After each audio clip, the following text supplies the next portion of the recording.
உத்தரப்பிரதேசத்தில் ராபிஸ் நோயால் பாதிக்கப்பட்ட எருமை மாட்டு பாலில் தயாரிக்கப்பட்ட தயிர் பச்சடியை சாப்பிட்ட ஒட்டுமொத்த கிராமமும் அதிர்ச்சியில் உறைந்து போயுள்ளது. 200 பேருக்கு தடுப்பூசி போடும் அளவிற்கு நடந்தது என்ன என்பதை பார்க்கலாம் இந்த செய்தி தொகுப்பில். நவீன அறிவியல் தொழில்நுட்பம் வளர்ந்த நிலையிலும் கொரோனா போன்ற புதுசாக நோய் தொற்றுகள் பரவும் சூழலில் உத்தரப்பிரதேசத்தில் ஓர் கிராமமே தடுப்பூசி போடுவதற்காக வரிசை கட்டி நின்ற காட்சிதான் இது. ஏதோ புது நோய் தொற்று பரவிவிட்டதாக எண்ணி ஆரம்ப சுகாதார நிலையம் நோக்கி இவர்கள் படையெடுக்கவில்லை. துக்க நிகழ்வில் பங்கேற்ற போது சாப்பாட்டுடன் தயிர் பச்சடி எடுத்துக்கொண்ட ஒரே காரணத்திற்காகத்தான் அச்சம் பற்றி கொண்டிருக்கிறார். வருமுன் காப்பதே சிறந்தது என்ற எண்ணத்தில் ஒரு கிராமமே தடுப்பூசி போட்டுக் கொண்டதான் பின்னணி என்ன? உத்தரப்பிரதேச மாநிலம் கோரக்பூர் மாவட்டத்தில் பிப்ரௌலி என்ற கிராமம் அமைந்துள்ளது. இந்த கிராமத்தில் கடந்த 23ஆம் தேதி ஒருவர் உயிரிழந்து விட்டார். அந்த துக்க நிகழ்வில் ஏராளமானோர் கலந்து கொண்டு அஞ்சலி செலுத்தினர். அடுத்த 3 நாட்கள் கழித்து அதே கிராமத்தில் விவசாயி ஒருவர் வளர்த்து வந்த எருமை மாடு நோய்வாய்ப்பட்டு இறந்து போனது.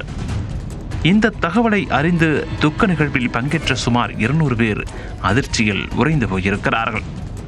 எருமை மாடு உயிரிழந்ததால் ஓர் கிராமமே அச்சத்தில் ஆட்டம் கண்டதற்கு ரைத்தா எனப்படும் தயிர் பச்சடிதான் காரணமாகவே இருந்திருக்கிறது. என்னது தயிர் பச்சடியா என்றுதானே தோன்றுகிறது. ஆனால் நோய்வாய்ப்பட்டு உயிரிழந்த அந்த எருமை மாட்டை அண்மையில் வெறிநாய் ஒன்று கடித்திருக்கிறது. அதில் காயமடைந்த எருமைக்கு ரேபீஸ் நோய் தாக்கியிருக்கிறது. அதன் ஆபத்தை உணராமல் அந்த எருமைக்கு எந்த ஒரு தடுப்பூசியும் போடாமல் விவசாயி அலட்சியம் காட்டியதாக கூறப்படுகிறது. இந்த நிகழ்வில்தான் அந்த எருமை மாட்டின் பால் கடந்த 23ஆம் தேதி துக்க நிகழ்ந்த வீட்டிற்கு வழங்கப்பட்டிருக்கிறது. அந்த பாலை தயிராக்கி கடைந்து தயிர் பச்சடிக்கும் பயன்படுத்தி இருக்கின்றனர்.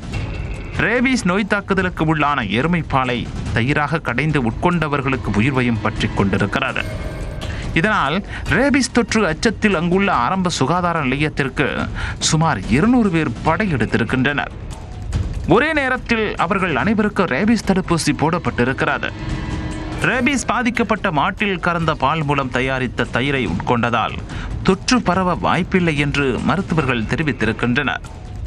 பொதுவாக பாலை கொதிக்க வைத்தாலே அதில் உள்ள கிருமிகள் அனைத்தும் இறந்துவிடும் என கூறியிருக்கின்றனர். இதனால் பாலை சூடாக்கி பின்னர் அதை தயிராக மாற்றி உட்கொண்டவர்களுக்கு தொற்று பரவ வாய்ப்பில்லை என கூறியதால் ஒட்டுமொத்த கிராமமே சற்று நிம்மதி பெருமூச்சு விட்டுள்ளது. இருந்தபோதும் வருமுன் காப்பதே சிறந்தது என்ற தாரக மந்திரத்திற்கு ஏற்ப முன்னெச்சரிக்கை நடவடிக்கையாக அனைவருக்கும் தடுப்பூசி போடப்பட்டுள்ளதாக மருத்துவர்கள் கூறியுள்ளனர். மேலும் பிப்ரௌலி கிராமத்தில் யாருக்கும் எந்த ஒரு நோய் தொற்றும் இதுவரை கண்டறியப்படவில்லை எனவும் தெரிவிக்கப்பட்டுள்ளது. வெறிநாய் கடித்தால் உடனே ரேபீஸ் தடுப்பூசி போட வேண்டும். தவறினால் உயிருக்கே ஆபத்தாகவும் முடிந்துவிடும். இதனால் நோய் தொற்று அபாயம் ஏற்படும் என்ற அச்சத்தில் முன்னெச்சரிக்கையாக கிராம மக்களுக்கு தடுப்பூசி போடப்பட்டிருக்கிறது.